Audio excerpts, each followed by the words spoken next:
Hello friends and welcome to my channel learn and grow everyday with Snigdha. तो आज हम यहाँ 19 अक्टूबर का द हिंदू डिस्कस करने वाले हैं। तो ये आज 10 टॉपिक हम डिस्कस करेंगे आज के डिस्कशन में। ये कुछ बहुत ही इम्पोर्टेंट टॉपिक्स हैं। So let's begin the discussion for today. तो पहला ये आर्टिकल था टेररिज्म के ऊपर, एक न्यूज़ आइटम आई है। इसमें बताया गया है कि एक न्यू टेरर आउटफिट जो है JNK में अब लॉन्च हो रही है। इसका नाम है पीपल्स एंटी फासिस्ट फ्रंट। जो अभी रिसेंट अटैक हुए हैं पूंछ एनकाउंटर में और JNK में जो भी अटैक्स हो रहे हैं, इस ऑर्गेनाइजेशन ने, इस टेररिस्ट आउटफिट ने उसकी रिस्पॉन्सिबिलिटी ली है। इन्होंने एक वीडियो रिलीज़ की एंड उसको डिफरेंट सोशल मीडिया प्लेटफॉर्म्स पे इन्होंने लॉन्च किया टू शो कि इन्होंने अटैक कैसे किया था, कैसे इन्होंने 9 सोल्जर्स की लाइफ जो है इंडिया में ले ली। तो इसमें आपके लिए इम्पॉर्टेंट यही है कि टेररिज्म जो है इम्पॉर्टेंट टॉपिक बन जाता है। आप ऐसी एग्जांपल्स अपने टेररिज्म के टॉपिक में डाल सकते हैं। इस पे क्वेश्चन आना लाजमी है, क्योंकि टेररिज्म रिवाइव हो रहा है। अफ़गानिस्तान की सिचुएशन की वजह से भी टेररिज्म का थ्रेट इंडिया में आगे चल के बढ़ेगा। और दूसरा टॉपिक इसमें जो इम्पोर्टेंट है वो ये है फासिस्ट, ये वर्ड जो पीपल्स एंटी फासिस्ट फ्रंट, ये इनका नाम है। इसमें से फासिज्म टॉपिक आपके लिए इम्पोर्टेंट हो जाता है। ये वर्ल्ड हिस्ट्री में आप इटली मुसोली के रूल के अंडर फर्स्ट टाइम इमर्ज हुई थी ये कॉन्सेप्ट, तो आपको इसको कवर करना है। This becomes important. Now the next article था डिफेंस रिफॉर्म्स जो आर्मी ले रही है चाइना के बॉर्डर को बेटर हैंडल करने के लिए। तो जो हमारे आर्मी के ऑफिशियल्स LAC के पास पोस्टेड होंगे, उन्हें तिब्बतोलॉजी में ट्रेन या स्टडी उनको दी जाएगी। तो इससे क्या होगा, तो आर्मी के द्वारा कहा जाता है कि इसके द्वारा जो हमारे आर्मी सोल्जर्स हैं, आर्मी मैन हैं, आर्मी ऑफिसर्स हैं, उनको बेटर अंडरस्टैंडिंग होगी जिस इन्वायरमेंट, जिस जोग्राफी में वो वर्क कर रहे हैं। आप देखिए जो ये ईस्टर्न सेक्टर में LAC के पास या आपके वेस्टर्न सेक्टर में जो भी ऑफिसर्स पोस्टेड होते हैं, वो यहाँ तिब्बतन लोगों के इंटरफेस में आते हैं। तो उनको बेटर समझने के लिए, उनके रिलीजन को, उनके कल्चर को, उनके ऑपरेशंस को, हर चीज़ को समझने के लिए ये इनकी स्पेशल ट्रेनिंग बहुत ज़रूरी है। ये पहले भी होता था, ऐसा कुछ नया इनिशिएटिव नहीं है, बट अभी इसे ग्रेटर इम्फेसिस दिया जा रहा है और इन्हें इसे स्ट्रक्चर्ड वे में लॉन्च किया जा रहा है। तो इंफॉर्मेशन वॉरफेयर को भी कंट्रोल करने में ये काम आएगी। उनकी लैंग्वेज समझना बहुत ज़रूरी है, उनकी थिंकिंग प्रोसेस समझना बहुत ज़रूरी है। तो उस सब में ये काम आएगी। तो आप अपने बॉर्डर मैनेजमेंट के टॉपिक में ये एग्जाम्पल ऐड कर सकते हैं कि आर्मी ऑफिशियल्स को ट्रेन कर लिया तिब्बतोलॉजी में इंडिया चाइना के बॉर्डर को बेटर हैंडल करने के लिए। नेक्स्ट ये इम्पॉर्टेंट आर्टिकल आया है कि Mumbai has lost 40% of its green cover, that means forest वगैरह, 30% of its water bodies and 81% of its open land. यहाँ पे बिल्डिंग्स वगैरह आप बना देते हैं। अब मुंबई में देखिए इतनी हाई पॉपुलेटेड सिटी है, तो residential areas, industrial area, film industry, सब कुछ यहाँ पे डेवलपमेंट इतनी हो चुकी है कि आपके पास ना वाटर बॉडीज़ बची हैं, ना ग्रीन कवर बचा है, ना ओपन लैंड बची है। ये डाटा 1991 से लेके 2018 का है। बेसिकली 4 ये यूनिवर्सिटीज़ है जिन्होंने मिलके ये रिपोर्ट लॉन्च की है, जिसका नाम है urban heat island dynamics in response to land use. तो आप ये डाटा यूज़ कर सकते हैं, ये एग्जाम्पल यूज़ कर सकते हैं जब आपको क्लाइमेट चेंज के बारे में बात करनी है, या अर्बन हीट आइलैंड्स के बारे में या बात करनी है, या आप अर्बन डेवलपमेंट के बारे में लिख रहे हैं कि कैसे हमारी सिटी डेवलपमेंट जो है वो क्लाइमेट को ध्यान में रखते हुए, हमारी इन्वायरमेंटल नीड को ध्यान में रखते हुए नहीं हो पा रही है। ये रिपोर्ट ये भी कंक्लूड करती है कि 27 ईयर्स में मुंबई का एवरेज टेम्परेचर 2 डिग्री सेल्सियस से ऑलरेडी बढ़ चुका है। तो आप देखिए इसी वजह से मुंबई में जो हीट वेव्स है वो सिवियर हो जाती हैं। आपका नॉर्मल टेम्परेचर जो है वो अनबियरेबल है मुंबई में। जब आप नॉर्मल वॉक वगैरह पे जाते हैं तो you won't feel comfortable there. तो आप ये ऐसे मुंबई का डेटा इस रिपोर्ट के अकॉर्डिंग यूज़ कर सकते हैं अपने आंसर्स में। सो नेक्स्ट है, ये हमने कल भी देखा था कि केरला में हमने देखा कि रीसेंट फ्लड की वजह से बहुत तबाही टाइप्स हो गई है, वहाँ पे बहुत लाइफ लॉस एंड लैंडस्लाइड वगैरह भी आ गया है। तो इस एडिटोरियल में यही कहा जा रहा है कि ऐसी फ्रीक्वेंसी और इंटेंसिटी डिज़ास्टर्स की बढ़ रही है हर जगह पे। केरला में आप देख लीजिए, आप उत्तराखंड वगैरह में ग्लेशियर्स, क्लाउड बर्स्ट देख रहे हैं, बहुत ही रिसेंट टाइम में हिमाचल प्रदेश में भी सेम हो रहा है। तो ये सब हो इसीलिए रहा है राइटर के अनुसार कि हम क्लाइमेट चेंज के इम्पैक्ट्स को विटनेस कर रहे हैं। हम अपनी ट्रीज़ को वेल मेंटेन नहीं कर रहे। ट्रीज़ आर वेरी इंपॉर्टेंट कि वो सॉइल को होल्ड करके रखते हैं, लैंडस्लाइड्स को प्रिवेंट करते हैं, फ्लडिंग को भी कंट्रोल करते हैं। वैसे ही हम अपने माउंटेन्स को अच्छे से मैनेज नहीं कर रहे हैं, उनको डिफॉरेस्ट कर रहे हैं, वेजिटेशन रिमूव कर रहे हैं, जिससे सॉइल बहुत लूज़ हो जाती है और easily it is prone to landslides and ये क्लाउड बर्ड्स, ग्लेशियर्स ब्रेकिंग और ऐसी फ्लडिंग, एक्सेसिव फ्लडिंग का रिजल्ट बन जाती है। तो एडिटोरियल में कहा गया है कि हमें इसको कम्बैट करने के लिए कॉम्प्रिहेंसिव अडेप्टेशन प्लान चाहिए, जिसमें हमें ये स्टेप्स लेने चाहिए specifically for Kerala but other areas में भी। सबसे पहले तो हमें अपनी डैम मैनेजमेंट को स्ट्रॉन्ग करना पड़ेगा। जो ये हम लार्ज रिजर्वॉयर्स बना देते हैं हिली एरियाज़ में, तो जब वो अच्छे से मैनेज नहीं होते, डिसिल्ट नहीं होंगे, प्रॉपरली एफिशिएंटली मैनेज नहीं होंगे कि कब वाटर रिलीज़ करना चाहिए, कब एक्सेसिव फ्लो हो रहा है, वो सब जब तक नहीं होगा तो ये डैम्स जो हैं डिज़ास्टर का कारण बन जाएंगे हमारे लिए। ये ओवरफ्लो करेंगे, जब ओवरफ्लो करेंगे तो एक्सेसिव फ्लडिंग कॉज करेंगे। तो हमारी डैम मैनेजमेंट वो अप टू डेट होनी चाहिए, डिसिल्टिंग टाइमली होनी चाहिए, डैम्स की ऑपरेशनल एफिशिएंसी को हमें इम्प्रूव करना पड़ेगा। सेकंड है कि हमें रिवर्स की हेल्थ को भी इम्प्रूव करना पड़ेगा। इसमें भी सेम डिसिल्टिंग चाहिए। आप ट्री प्लांटेशन कीजिए ताकि वो वाटर को होल्ड कर सके। यहाँ पे जितनी भी इंक्रोचमेंट्स होती है रिवर बेड में, अब आप देखिए कि ये रिवर के फ्लो होने की जगह है, अगर यहाँ पे आप अपना घर बना लेंगे तो जब फ्लड आएगा तो ऑब्वियसली वो बहेगा ही। तो ऐसी टाइप ऑफ इंक्रोचमेंट्स को हमें रोकना पड़ेगा ताकि ये सीवियर डिज़ास्टर के इम्पैक्ट ना हो हैबिलिटेटेड पॉपुलेशन पे। उसके बाद हमें माउंटेन स्लोप्स को भी मैनेज करना है, अपनी कंस्ट्रक्शन एक्टिविटी, अपनी माइनिंग एक्टिविटी, अपनी डिफॉरेस्टेशन एक्टिविटी, ये सब एक्टिविटीज़ जो हैं सॉइल को लूज़ कर देती हैं माउंटेनियस एरियाज़ में। अगर सॉइल लूज़ होएगी वो ईजिली प्रोन हो जाएगी टू लैंडस्लाइड्स एंड फ्लडिंग वगैरह से बहुत एक्सेसिव डैमेज कॉज करेगी। इसीलिए हमें माउंटेन स्लोप्स को भी अच्छे से मैनेज करना है। उसके बाद ये बहुत ही important report Madhav Gadgil committee की रिपोर्ट आई थी ऑन वेस्टर्न घाट्स की, इसको मैनेज कैसे करना है और इस पर कहाँ कहाँ इंक्रोच नहीं करना है। तो इस रिपोर्ट की आप समरी भी पढ़ सकते हैं। तो और बेसिकली लिखना ज़रूर है ये पॉइंट कि हमें माधव गाडगिल साहब की रिपोर्ट की रिकमेंडेशंस को कंसिडर करना चाहिए और अपनी डेवलपमेंटल प्लान्स में उसको इनकॉर्पोरेट करना चाहिए ताकि हम इन्वायरमेंट और डेवलपमेंट में बैलेंस ला सकें। तो नेक्स्ट पॉइंट में यही कहा जा रहा है कि हमें नेचर को अपना एसेट समझना है, अपना एसेट समझना है, इसे इम्पेडिमेंट या चैलेंज या ऐसा कुछ नहीं समझना है। हमें अपनी सस्टेनेबल डेवलपमेंट को इंश्योर करना है, अपने डेवलपमेंट ऑब्जेक्टिव्स को अपने इन्वायरमेंटल ऑब्जेक्टिव्स से मैच करना ज़रूरी है। क्योंकि आज तो ये कर सकते हैं आपकी फॉरेस्ट हटा के इंडस्ट्रीज़ बनाएं, बहुत सारा पैसा कमाएं, बट कल जाके क्या होगा? वही कटे हुए फॉरेस्ट की वजह से फ्लडिंग आएगी, वही आपकी बनाई हुई इंडस्ट्री ख़त्म हो जाएगी। जो लॉसेस होंगे वो उससे भी ज़्यादा होंगे जो आपको प्रॉफिट्स इतने सालों में हुए थे। तो इसीलिए बेटर है कि आप डेवलपमेंट ही उस प्रकार से कीजिए कि जो लॉन्ग टर्म में सस्टेनेबल हो। ऐसा ना हो कि एक दिन फ्लड आया या अर्थक्वेक आया या कुछ भी आया और उसमें सारी प्रोग्रेस जो आपने की है वो ख़त्म हो गई। That is what is the meaning of sustainable development, जो लॉन्ग टर्म में सस्टेन कर सके अपने आप को, अपनी हमारी फ्यूचर जनरेशन्स को भी सपोर्ट कर सके।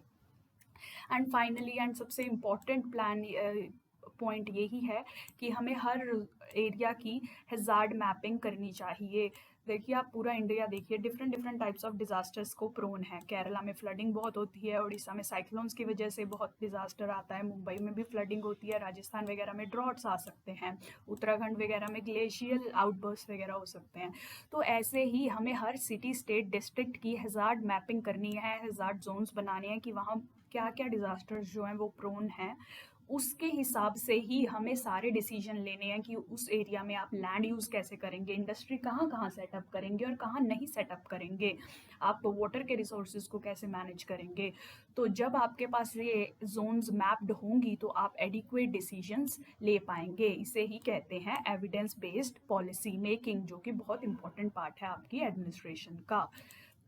सो ये स्टेप्स बहुत इंपॉर्टेंट है अपने डिज़ास्टर मैनेजमेंट में, और सस्टेनेबल डेवलपमेंट के टॉपिक में वो ऐड कर लीजिएगा। ये नेक्स्ट एडिटोरियल था इकोनॉमिक रिकवरी जो इंडिया देख रहा है, स्पेशली इन इन्वेस्टमेंट्स, जो रिबाउंड इन इन्वेस्टमेंट्स हुआ है आफ्टर दी पेंडेमिक लॉकडाउन्स अब ओवर हो गए हैं। तो ये एक फर्म है प्रोजेक्ट्स टुडे जिसने रिवील किया है कि इंडिया की इन्वेस्टमेंट ग्रोथ जो है, कमिटमेंट्स जो हैं वो ग्रो कर रही हैं। अब मेनली दो रीजंस है, एक तो सेंट्रल गवर्नमेंट, यानी कि आप देख रहे हैं कि गवर्नमेंट ने नेशनल इंफ्रास्ट्रक्चर प्लान और एनआईपी या गति शक्ति जैसे प्रोजेक्ट्स पे फोकस किया है। एनआईपी के अंडर तो 1 लाख करोड़ जो है इंफ्रास्ट्रक्चर के ऊपर इम्प्लीमेंट या लगाने के लिए गवर्नमेंट ने कमिट किया है। तो इन्वेस्टमेंट्स इंक्रीज होने का पहला रीज़न तो गवर्नमेंट की स्पेंडिंग इंफ्रास्ट्रक्चर पे इंक्रीज हो गई है, वो है।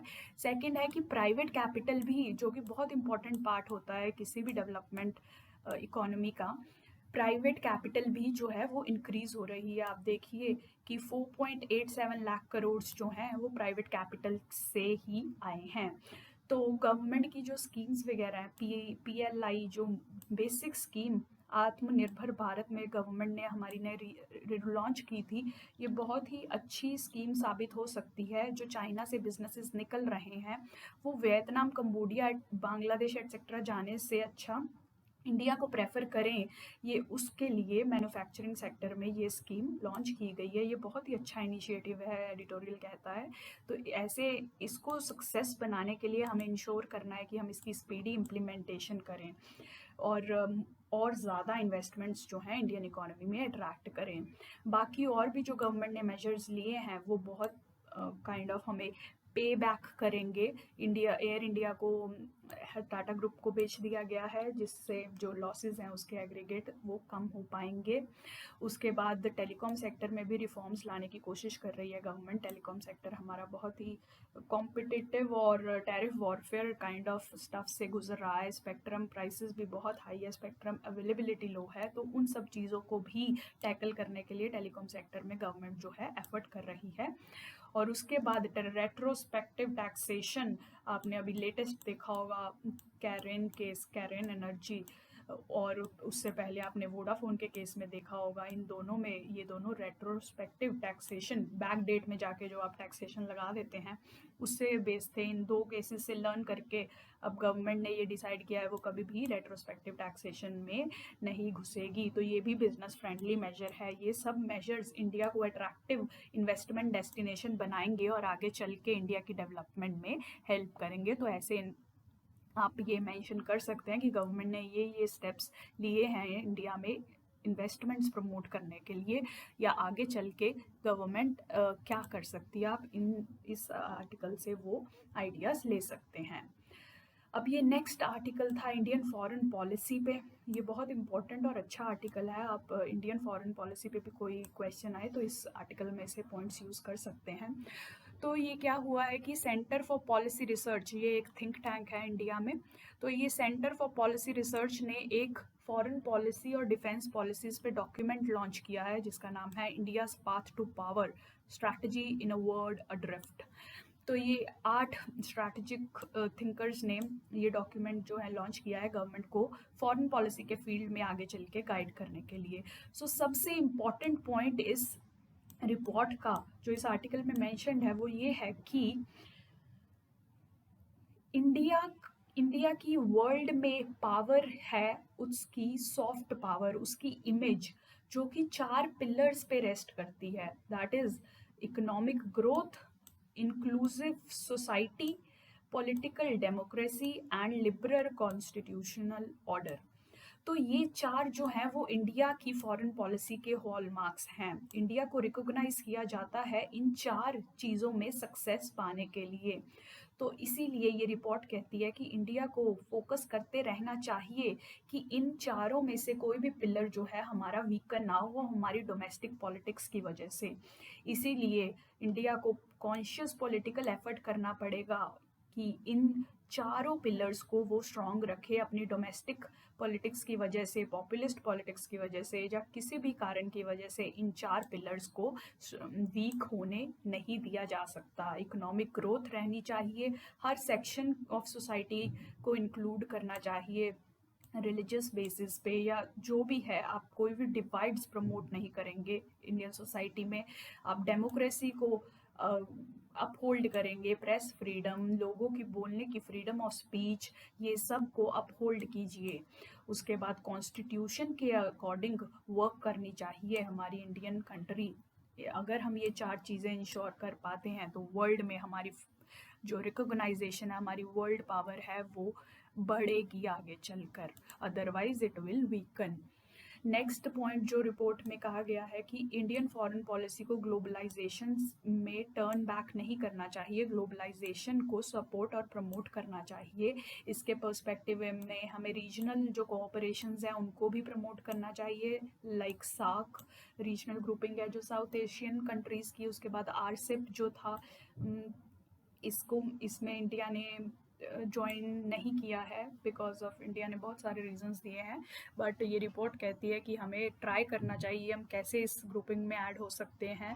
और वैसे ही एशिया पैसिफिक इकोनॉमिक कोऑपरेशन जिसमें इंडिया अभी तक इंक्लूडेड नहीं है, तो रिपोर्ट कहती है कि हमें एफर्ट करते रहना चाहिए कि हम इस रीजनल ग्रुपिंग में भी इंक्लूड हों। नेक्स्ट पॉइंट जो रिपोर्ट मेंशन करती है कि हमें स्ट्रैटेजिक ऑटोनॉमी अपनी मेंटेन करनी है जब भी हम Indian foreign policy related decisions लेते हैं, specially India US China triangle के इशू में। देखिए, बेसिकली इसके कहने का मतलब यही है कि चाइना और यूएस लड़ते रहेंगे, पर इंडिया को किसी की तरफ भी एक तरफ होके झुकना नहीं है। देखिए, इंडिया की बहुत बड़ी लैंड बाउंड्री है चाइना के साथ, तो वो हॉस्टाइल सीधा यूएस की तरीके से नहीं जा सकता। यूएस बहुत ही दूर है, यूएस को कोई इतना मेजर हार्म नहीं होगा अगर चाइना के साथ ये हार्ड स्टैंड भी लेता है या फाइटिंग पे भी आ जाता है। बट इंडिया की इतनी बड़ी लैंड बाउंड्री है कि हमें बहुत सारे इकोनॉमिक लॉसेस होंगे, सोल्जर की लाइफ लॉस होएगी एंड बहुत सारे लॉसेस होंगे। तो इंडिया कभी भी बहुत ही हार्श स्टैंड चाइना की तरफ नहीं ले सकता। तो इंडिया के लिए यूएस भी उसी तरीके से इम्पॉर्टेंट है, इकोनॉमिक रिलेशंस के लिए, डिफेंस टाइज के लिए। तो हमें इन दोनों के साथ इंडिविजुअली अपने रिलेशंस को स्ट्रॉन्ग करना है, किसी की भी वजह से दूसरे के साथ अपने रिलेशंस को इफेक्ट होने नहीं देना है। और फर्दर ये भी कहता है कि इंडिया की फॉरेन पॉलिसी में जो भी इन्वायरमेंट होगा वो चाइना के इन्फ्लुएंस से इन्फ्लुएंस्ड होगा। आप देखिए, इंफ्रास्ट्रक्चर चाइना का बीआरआई है, आप कहीं भी इन्वेस्टमेंट इंफ्रास्ट्रक्चर में करने जाएंगे साउथ एशिया में तो आपको चाइना के बीआरआई से कम्पीट करना पड़ेगा, इकोनॉमिकली चाइना से कम्पीट करना पड़ेगा, पॉलिटिकली हर जगह जहां इंडिया की फॉरेन पॉलिसी पहुंचेगी चाइना से कम्पीट करना पड़ेगा।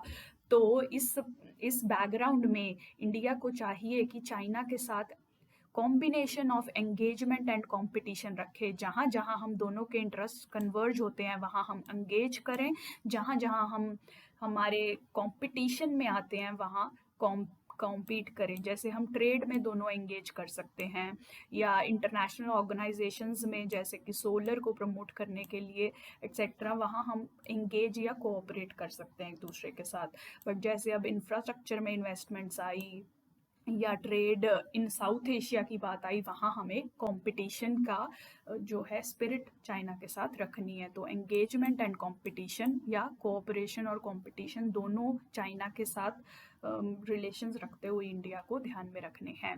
फाइनली पाकिस्तान की पॉलिसी के लिए ये डॉक्यूमेंट रिकमेंड करता है कि हमें ट्राई करना चाहिए कि जितनी जल्दी हो सके डायलॉग हम उनके साथ स्टार्ट करें। देखिए, पाकिस्तान के साथ रेजोल्यूशन का सिर्फ एक ही तरीका है, वो है डायलॉग।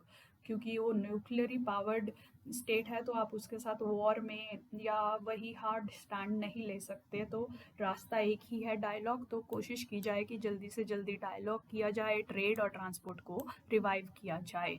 ये इस डॉक्यूमेंट की रिकमेंडेशन है फॉरेन पॉलिसी में। आप ये लिख सकते हैं अपने नोट्स में, और जब भी रेलिवेंट जगह आए वहाँ इन पॉइंट्स को मेंशन कर सकते हैं। सीपीआर का नाम लिखना ज़रूरी है, कि सीपीआर की रिपोर्ट का भी आप वो नाम याद कीजिए कि इस रिपोर्ट में ये रिकमेंडेशंस है।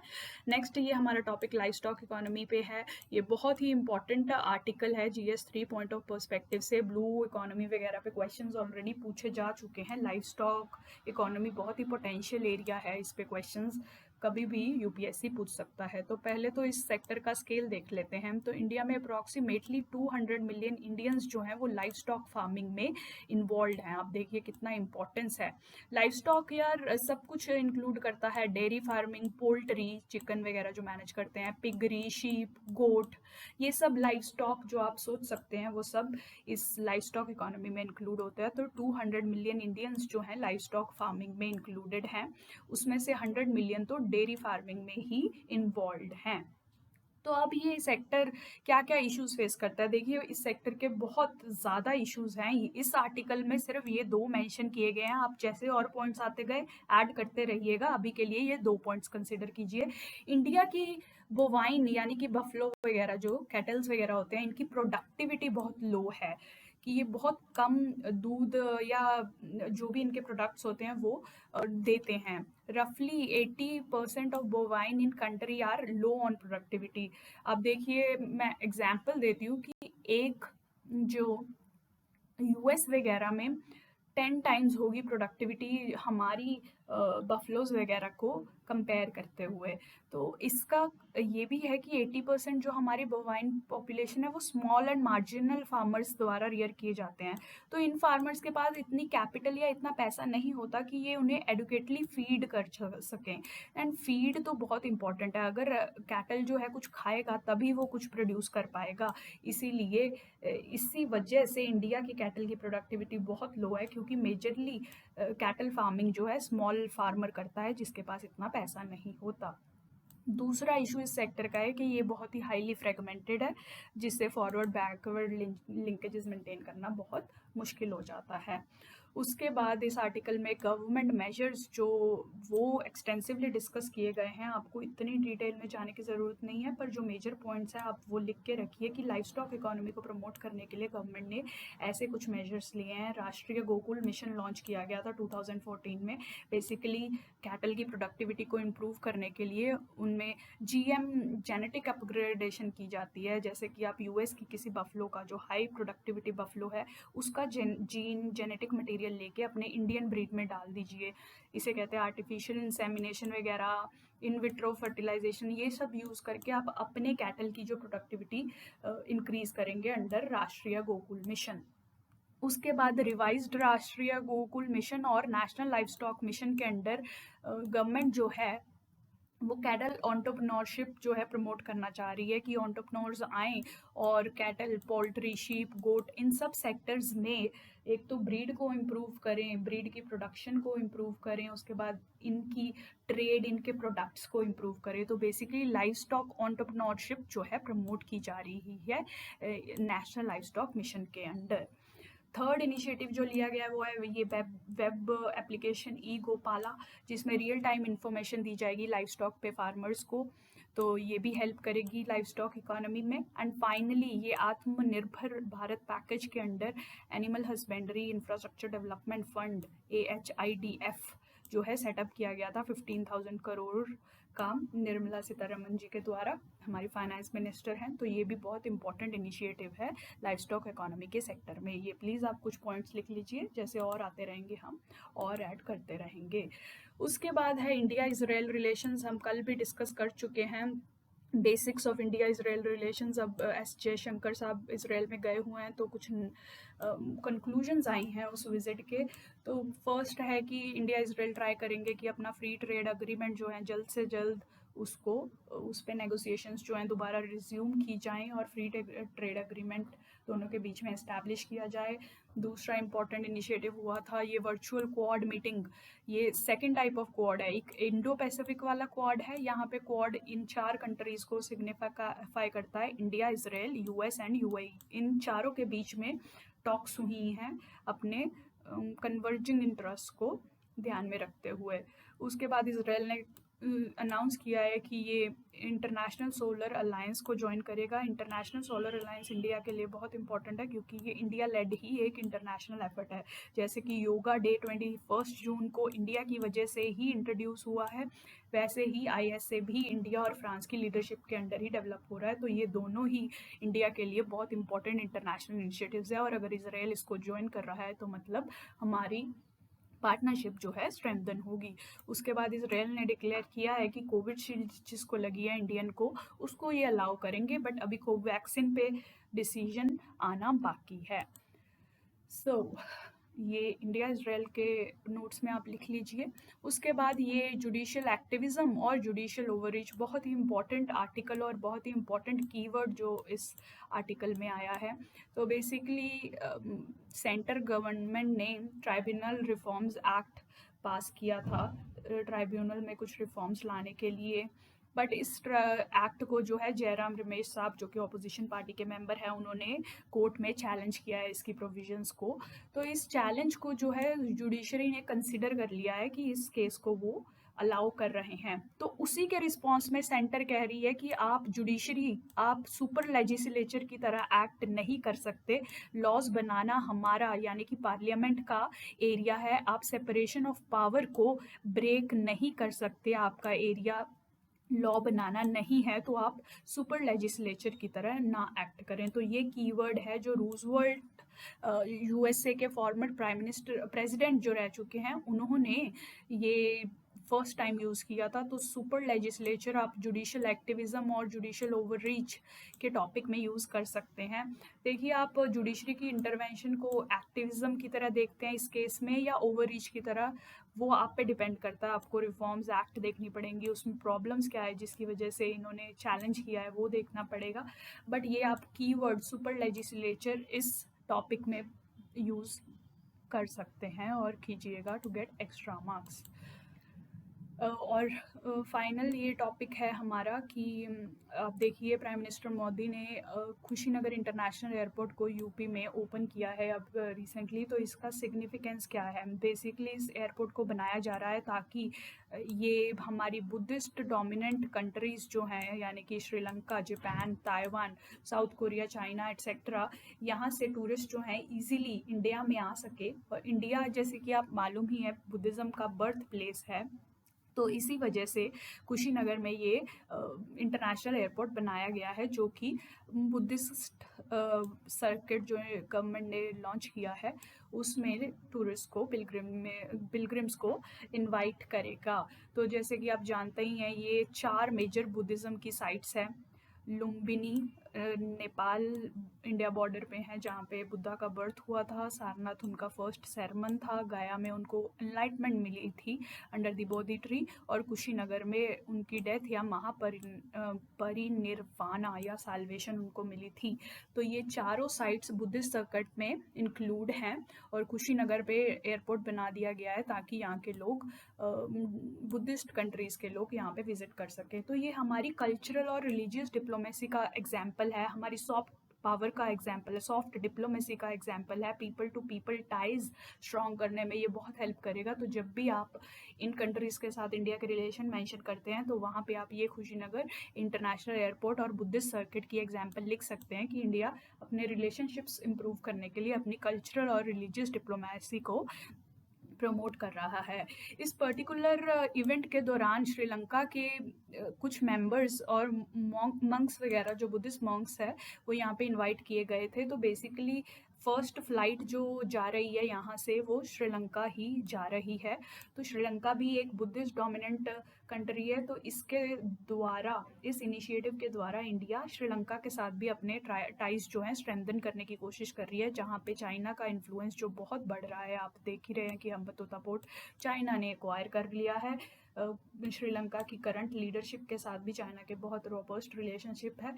तो उन सबको काउंटर करने के लिए और अपनी कंट्री का, दिल्ली का, इंडिया का रिलेशनशिप श्रीलंका के साथ स्ट्रॉन्ग करने के लिए इंडिया ने ये कुछ स्टेप्स लिए। पहले 5 लाख कोविशील्ड वैक्सीन्स भी भेजी गई थी। उसके बाद इंडियन हाई कमीशन जो श्रीलंका में है बैठी, उसने ये ब्लेस्ड पोया डे का ट्वीट भी डाला था। ये फुल मून डे होता है बुद्धिस्ट का। तो ये सब पार्ट होते हैं डिप्लोमेसी के। तो ये कुशीनगर एयरपोर्ट एक नया पार्ट है इस डिप्लोमेसी का। So that was all about today's discussion. Thank you for joining.